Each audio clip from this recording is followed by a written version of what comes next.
हमारे साथ हैं आईओसीएल के कैप्टन मंदार जी। नमस्कार मंदार जी। नमस्कार। आज का मैच थोड़ा निराशाजनक रहा कि किस तरह से अ, देखते हैं आज के मैच को?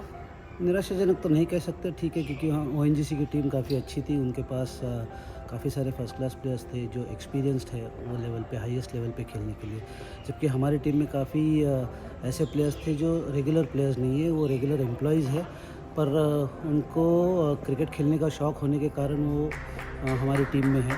तो उनके पास वो अच्छे प्लेयर्स के अगेंस्ट खेलने का एक्सपीरियंस नहीं है। तो ठीक है, इन ऐसे टूर्नामेंट्स में, ऐसे मैचेस में खेल के वो सीखेंगे और हो सकता है अगले आने वाले सालों में जब वो यहाँ आएँगे दोबारा खेलने के लिए तो बेटर परफॉर्मेंस करेंगे। आप इस आईओसीएल की टीम को कैप्टन कर रहे हैं और साथ में साथ इस पीएसपीबी टूर्नामेंट का आयोजन भी आईओसीएल कर रहा है, तो उसकी जिम्मेदारी भी आपके ऊपर आती है। तो इन दोनों चीज़ों के साथ कितनी परेशानी आ रही है कि इसमें कैसे आप इसको मैनेज कर पा रहे हैं कि दोनों चीज़ें आपके पोर्टफोलियो में आ गई हैं? परेशानी तो ऐसी नहीं हो रही है, क्योंकि हम लोग बीइंग इन स्पोर्ट्स डिपार्टमेंट हम लोग को ये आदत है कि ड्यूल रोल अदा करने का। और मेरे साथ मेरे काफ़ी सारे सहयोगी भी है जो ऑफिस से है। जैसे हमारे जोगलेकर सर है जो हमारे स्पोर्ट्स इंचार्ज है, वो हमारी मदद कर रहे हैं। उसके अलावा हमने 2-3 जो हमारे इंडियन ऑयल के हेड ऑफिस से जो एम्प्लॉइज़ आए हुए हैं जो सारा काम कर रहे हैं। कमलेश परिहार जो फॉर्मर इंटरनेशनल हॉकी प्लेयर है, वो हमारी ऑर्गेनाइजिंग टीम में है। तो उन लोग के होते हुए, और वो ये सारे लोग जो है वो काफ़ी इन मामलों में एक्सपीरियंस है। उन्होंने काफ़ी सारे टूर्नामेंट्स में हमारे होस्टिंग में हमारी मदद की है।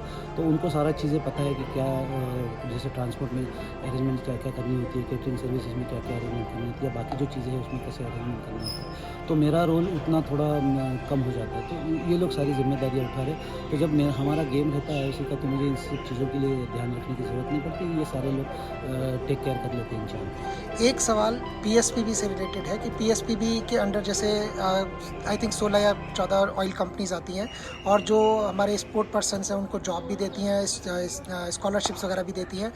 इस चीज़ को आप कैसे देखते हैं कि वो एक प्लेयर के जीवन में क्या बदलाव लाती हैं? मतलब ये जैसे उनको जॉब मिलती है, एक स्कॉलरशिप मिलती है, तो उनको एक सपोर्ट सिस्टम जो पीएसपीबी की तरफ से आता है या ऑयल कंपनी की तरफ से आता है, ये आप प्लेयर के जीवन में किस तरह से देखते हैं ये? डेफ़िनेटली इस ऑयल कंपनीज़ पे जो हम लोग प्लेयर्स को जॉब देते हैं उनको काफ़ी फ़ायदा होता है। जैसे हम लोग जब यंग थे, अंडर 19 थे, जब इंडियन ऑयल ने हमको जॉब ऑफ़र किया था, तो हमको एक एश्योरिटी थी कि एंड ऑफ़ द मंथ हमको एक फ़िक्स सैलरी मिलने वाली है। तो हमारा पूरा फ़ोकस हमारे गेम पे होता था। क्रिकेट पे हम लोग पूरी तरह से ध्यान दे सकते थे।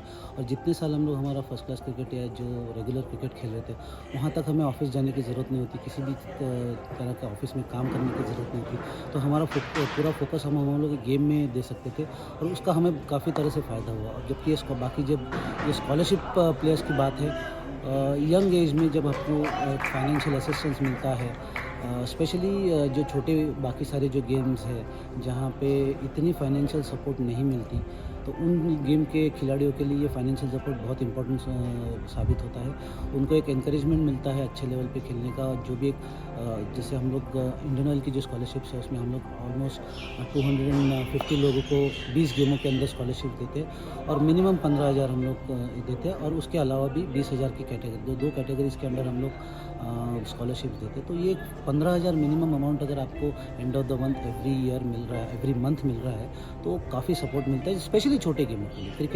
क्रिकेट हुआ या बैडमिंटन, हॉकी हुआ, जहाँ आजकल काफ़ी पैसा है, उनको इतना फ़र्क नहीं पड़ता। पर जैसे बाकी जो गेम्स हैं, जैसे शूटिंग हुई, आर्चरी हुआ, कबड्डी हुआ, जहाँ अभी तक जिस गेम में अभी तक उतने पैसे नहीं आए, उन गेम के खिलाड़ियों के लिए इसका बहुत ज़्यादा फ़ायदा होता है।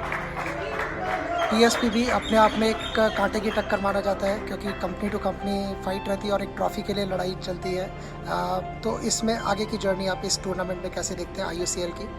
वेटरन्स क्रिकेट में इतनी हम लोग टफ कंपटीशन नहीं होती, क्योंकि 45 एंड अबव के एज ग्रुप के प्लेयर्स हैं। तो ये थोड़ा सा एक फ़न क्रिकेट हो जाता है कि रिटायरमेंट के बाद ये सारे जो खिलाड़ी हैं, पुराने खिलाड़ी हैं, वो अपने ऑफिस के कामों में मशगूल होते हैं। तो ये जो 5 दिन है वो अपना जो पुराना पैशन है क्रिकेट का वो रिलीव करते हैं।